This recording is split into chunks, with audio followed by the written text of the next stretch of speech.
We're back in the shop this morning. We've got the Project ZR2. Today we're going to address onboard air. So we're going to do a ARB twin compressor, 589 fab mount. We've got an ARB inflation, digital inflation gauge. We also have the AEV tire deflator kit. So follow along as we install this kit. Here are the two 589 brackets. Those will bolt together. Here's our ARB twin compressor, part number CKM-TA12.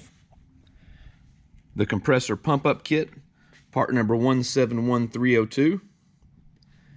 ARB's digital inflator. Comes in a nice package there. And then lastly, we have the AEV deflator. Our first step is going to be removing these two 10mm bolts down here on the bottom of the air box, as well as this connection here. There's a red clip, slide back, and then you can pinch that tab to remove that. There's also a clip on the side of the air box. You'll just twist and pull, and that unsnaps. We'll tuck that out of the way. And then we have a clamp right here on the air tube. We will disconnect.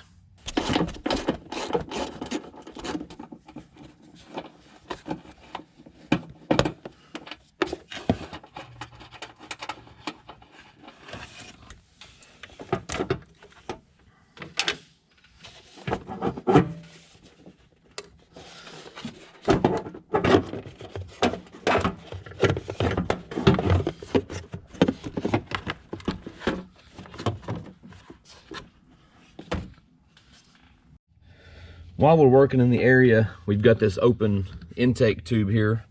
We're just gonna put a rag over that just so nothing can fall down in there while we're working.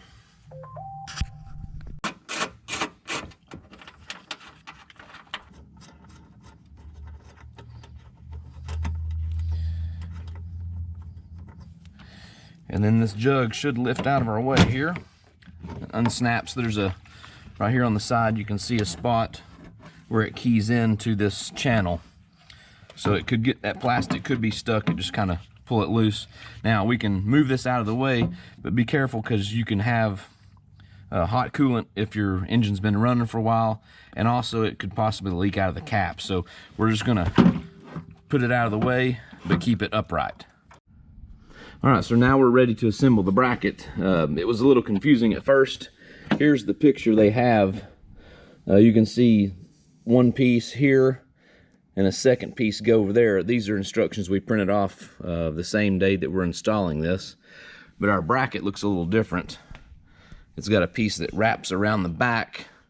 You can see how they bolt together. That's pretty self-explanatory. But back here on this side, this nut's going to hit the side of the fender. It's not going to do any damage, but it's better than if it were flopped. So we've got that bolted together. Now we'll get the compressor and mount it to these locations here. If you have a single compressor, all you need is this rear bracket, and your compressor will bolt back here on the back side.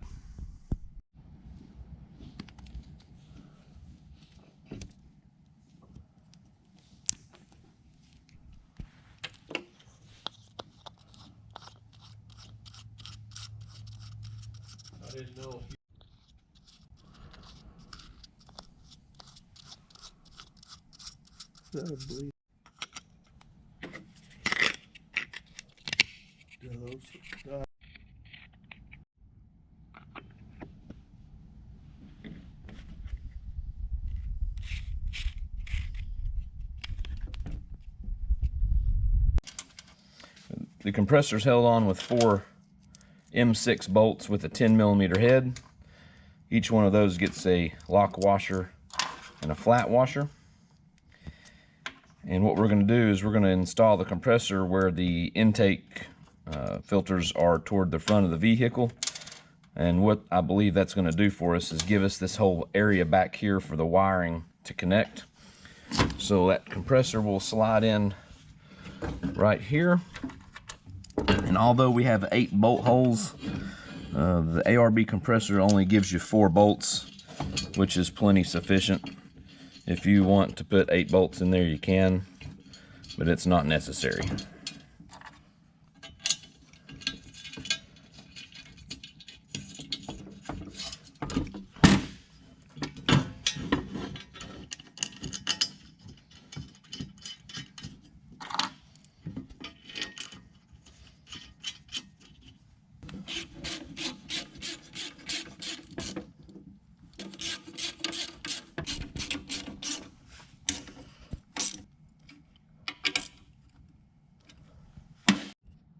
All right, now we have the compressor fully installed on the bracket. You'll notice here there's a plug. That's going to be our outlet, which we're going to install our Rock Your 4x4 remote air fitting. We'll show you that later. And then back here on the back, we've got enough room for our wiring to connect. So now let's put the compressor in the truck.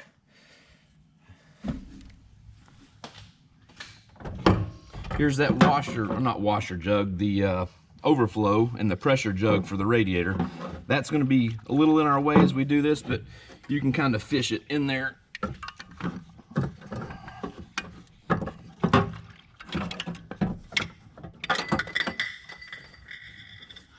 And I'll show you that later. That's one of our intake air filters that just fell off in the floor. So we'll keep an eye on that. But this compressor is going to fit down there. You've got a stud on the fender. We're going to lock it into that stud. And then back here on the back side is another stud in the leg. And this is not going to be an easy task. You have to kind of flex and bend, well, not bend, but flex and pull that into place. There we go. So be careful when you do that. It can be difficult. You don't want to pinch your finger behind here. That'd be a bad day. So let's go find that intake air filter on the floor, and we'll put that back in, and I'll show you how delicate those can be. All right, so as you saw there, when we were putting this on, this cap came off and the filter came off. So this little disc filter fits in this recess, and then you have the plastic cover that snaps on over it. It will snap into place, but if you are putting it in here and you catch that edge, it will fall off. So you don't want to get that lost and go down there and fall on the frame somewhere, and you'll have to buy a new one. All right, now we've got our original M6 studs that are on the body of the truck. You'll key in this one on the side here first, and it's in place. And then you'll do the same thing. You'll just kind of flex this jug.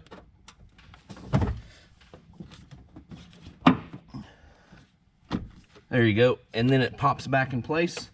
And we've got two 10mm nuts to put back on.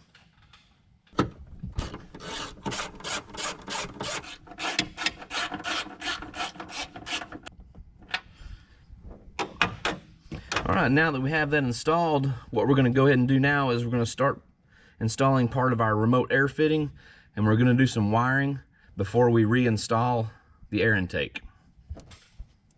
All right, our remote fitting kit consists of several pieces. We've got the push lock barbs. You get two of those, two 90-degree fittings, and then you also get this bulkhead pass-through. And what happens there is you'll have the ARB connector, the little rubber isolated connector that will go on there for your remote fitting on your front bumper or anywhere else that you'd like to put that fitting outside the vehicle. Put a little Teflon sealer on this fitting and then install it into the outlet port of the compressor.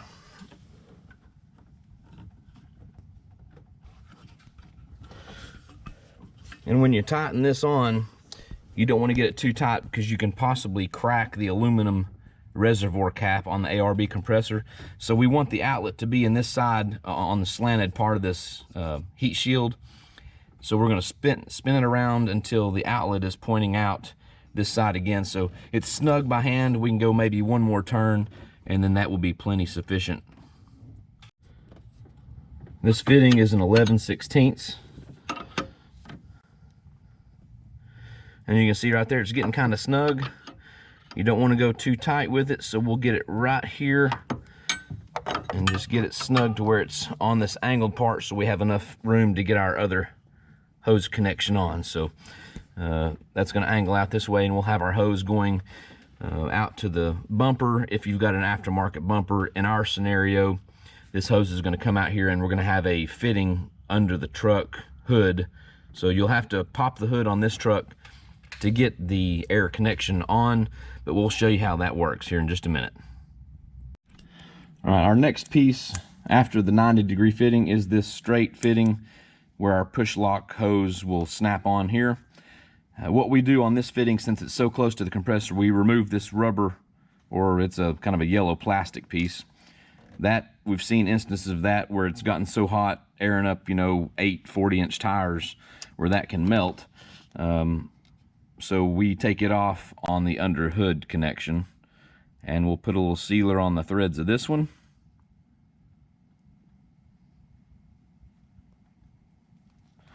And then we're ready to install it.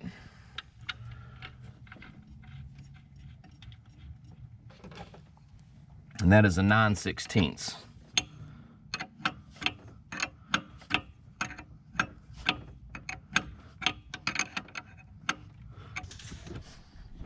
All right, we've got our harness connected down here. You can see that it's this big 5-way connector that's snapped in, and we've routed it up over the bracket where this access port is for service and the air conditioner. And then we're going to run that harness across the engine over here to this side. So what we're going to do is we need to fasten that securely here. What we're going to do is punch a hole in the bottom side where we've pulled up this. Now you'll see this trim piece for the windshield wipers and whatnot. There's clips that go all the way across the top. We've pulled those clips out, and temporarily we're just going to pry this up and hold it up out of the way so that we can drill with plenty of access.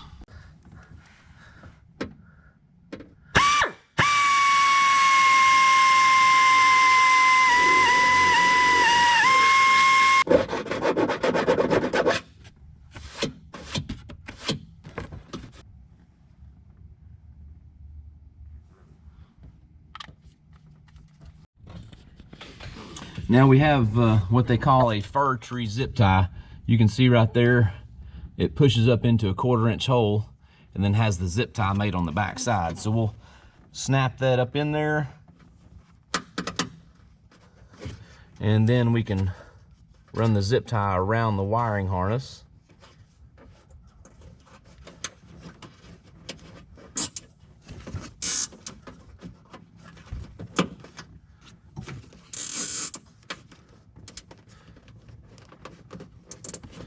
And then we've got that securely fastened up under there. And then we'll just trim off this excess part of the zip tie.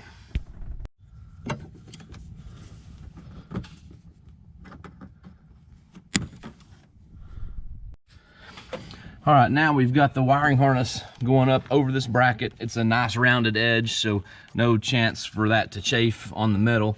And we're gonna go across here and we're gonna tuck the wire behind that AC line, and it's gonna kind of push back here behind that bracket, so there's no way it can fall down because this plastic bracket will keep it held up. And then we're gonna run the wiring harness around there, and it's gonna loop around to the battery, and then we can make our battery connections over here.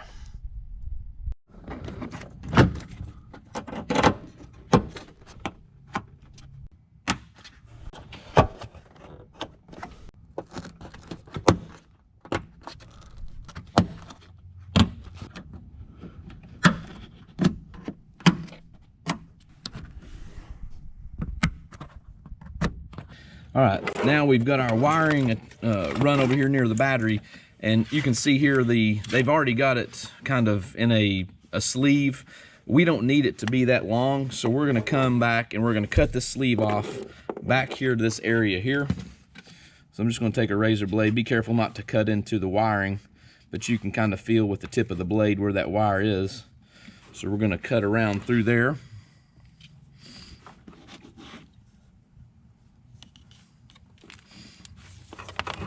And then we can take and slice this down through there. And what we're going to do is we're just going to peel off this outer layer.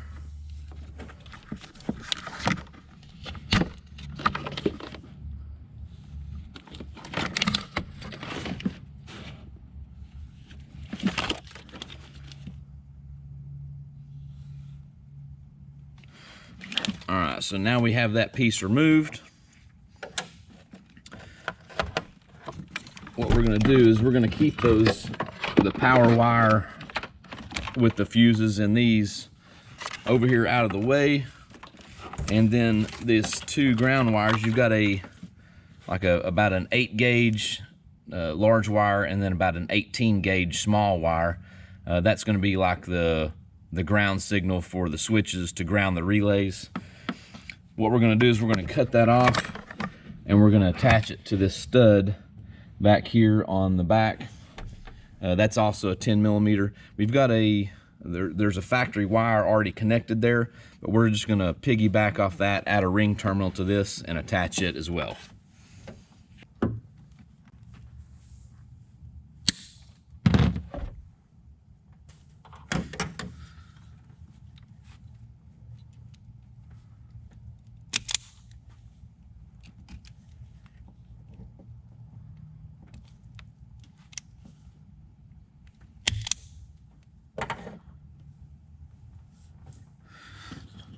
We're going to slide some heat shrink over those two wires, push it down out of the way,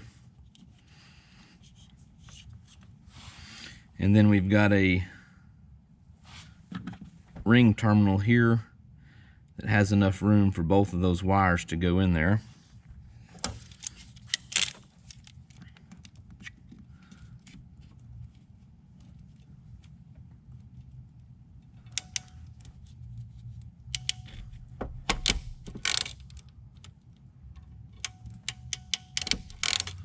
And then we'll just crimp those down.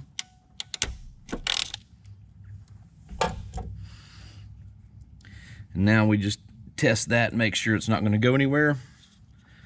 And we'll slide our heat shrink over there.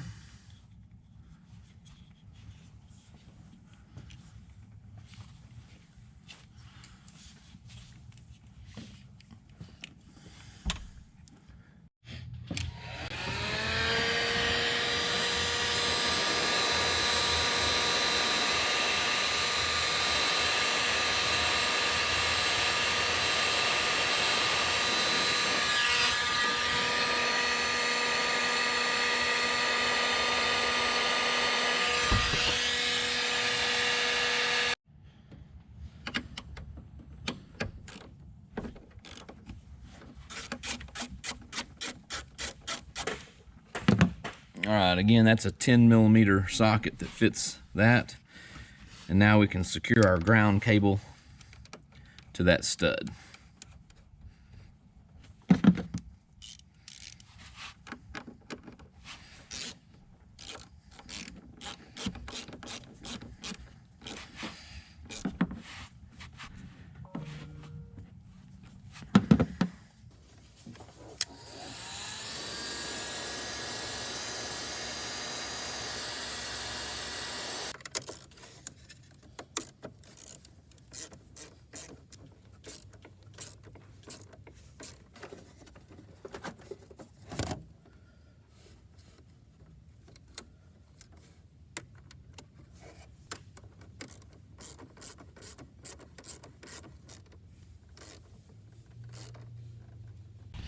All right, now that we have our power wire connected back to the battery, we're going to cover up these two power wires. Just put a little split loom over those and fasten them out of the way.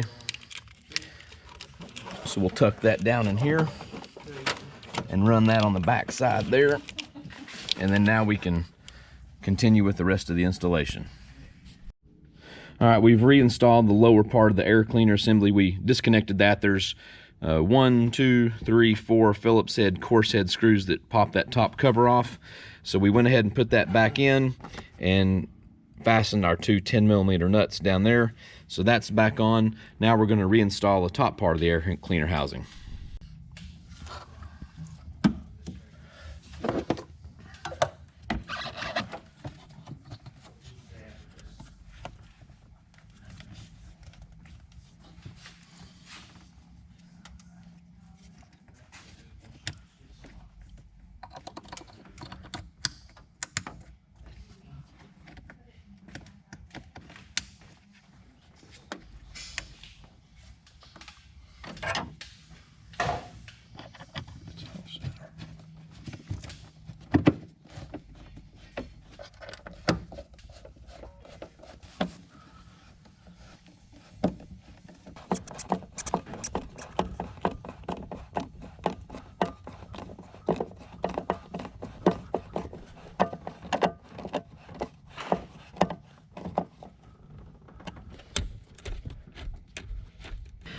All right, where our 2 power leads come across here, we fasten these fuses to the front of the fuse block and attach the power wire here, splice those together and put a ring terminal for the battery.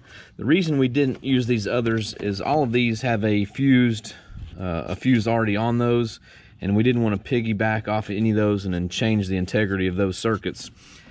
We do have a small feed going into the interior off this 250 amp circuit for the VHF radio, and then on the other end, this is going to be the small power that feeds our switch for the compressor. It's only just an amp or less of draw. So now we have this hooked up, some conduit on this wiring harness, and we also added this other harness too, that is the smaller wire. That is going to be the trigger feed for turning on the relays for the compressor, which run across the back side. And that connects over here on the compressor. You've got the big 5-way connector, as well as this smaller 3-way connector that only has 2 wires, a purple and a black, which will go to our switch. Okay, as part of our remote fitting kit, we've got our right angle fitting here, as well as our push lock barb, and this is the 3/8 push lock hose. We now have it routed up to the front here, and that's going to run across the top of the radiator support under these radiator brackets here, and it runs down here to our remote fitting that we've created a plate and a bezel for. This is going to be our Sherman Cap. This is a dust cover for your remote fitting. So this truck is not equipped with an S-Pod or a Switch Pro, and we're just going to pop the hood to connect the air hose, so the switch will be located right next to this. So when you go to air up, you'll simply unscrew this fitting, which is more or less an aluminum dust cover, and underneath that will be housed the ARB fitting. So when you're ready to air up, take your cover off, turn your switch on, and we just added another brighter LED that is tapped into this one, just to show you the difference there on your, if it's real sunny outside, you'll remember to turn that off. So we'll grab the hose and we'll show you how that works with the hose connected. All right, so we're back under the hood. Our compressor still has a charge in it from the last time we turned it on.